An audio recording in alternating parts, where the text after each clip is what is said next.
Donc, dans cette vidéo, nous allons voir comment installer une application à partir du App Store sur votre iPad d'école. Donc, bien sûr, il ne faut pas avoir un iPad élève. Si vous avez le profil élève, bien sûr, le App Store n'est pas disponible car on ne peut pas mettre d'identifiant Apple sur le iPad. Si vous avez un iPad qui est configuré pour un enseignant ou un membre de personnel, vous allez avoir accès à l'App Store. Donc, la façon de savoir si on y a accès, c'est que l'icône va être présente sur votre iPad. Dans le cas contraire, elle n'y sera pas. Bien sûr, vous devez d'abord avoir créé votre identifiant Apple et vous être connecté.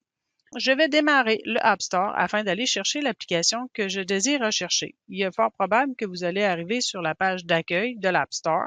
Donc, vous allez devoir vous diriger dans le bas de la page, complètement à droite, vous avez Rechercher. Donc, on appuie sur Rechercher. Et ensuite, on va écrire ce qu'on désire rechercher. Bon, dans mon cas, Google Drive était déjà écrit.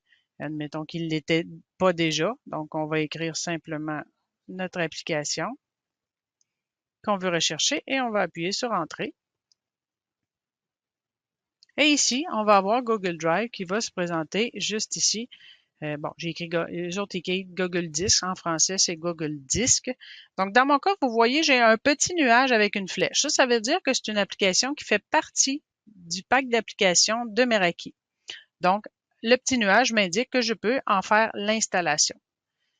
Donc, en appuyant sur le petit nuage, l'installation va débuter. Si jamais ce n'est pas une application qui fait partie du pack, vous allez avoir, plutôt qu'un nuage, vous allez avoir Obtenir. Ah, j'en ai-tu un quelque part qui fait pas partie. Obtenir. Vous voyez ici, là, pour Classroom, là, j'ai Obtenir. Donc, si c'est pas le petit nuage, ça va être Obtenir que vous allez avoir. Et dans les deux cas, ça lance l'installation.